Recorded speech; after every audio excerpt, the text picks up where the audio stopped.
आई खरंच काय असते, लंगड्याचा पाय असते, वासराची गाय असते, दुधाची साय असते, लेकराची माय असते. आई खरंच काय असते, आई खरंच काय असते. नमस्कार मित्रांनो, माझे नाव आराध्या दिनेश कच्छे. आज मी तुम्हाला आई संपावर गेली या विषयावर बोलणार आहे. खरंच आईशिवाय घरातील कोणतेही काम शक्य नाही. सकाळी उठल्यापासून तर रात्री झोपेपर्यंत आपल्याला आईची गरज भासते. आई घरातील प्रत्येक कामे करते. एवढेच नाही तर आई घरातील प्रत्येक व्यक्तीचे सुद्धा कामे करते. आईचे काम व कर्तृत्व प्रशंसनीय आहे.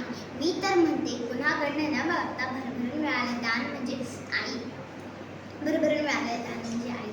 तुम्ही कधी विचार केला का, जी आई आपल्याला सर्व कामात मदत करते तीच आई संपावर गेली तर? हा विचार स्तब्ध करण्यासारखा आहे. हा विचार मनाला स्तब्ध करण्यासारखा आहे. आई जर संपावर गेली तर घरातील प्रत्येक कामे आम्हा दोघींनाच करावं लागतं. बाबांना सकाळी लवकर उठून मला जेवण बनावं लागणार, मला शाळेत जायसाठी तयार करावं लागणार आणि बाकी सगळे वस्तू कुठे ठेवले ते शोधाशोध करावं लागणार. आई जर संपावर गेली तर आमचं तारंबाळच उडणार.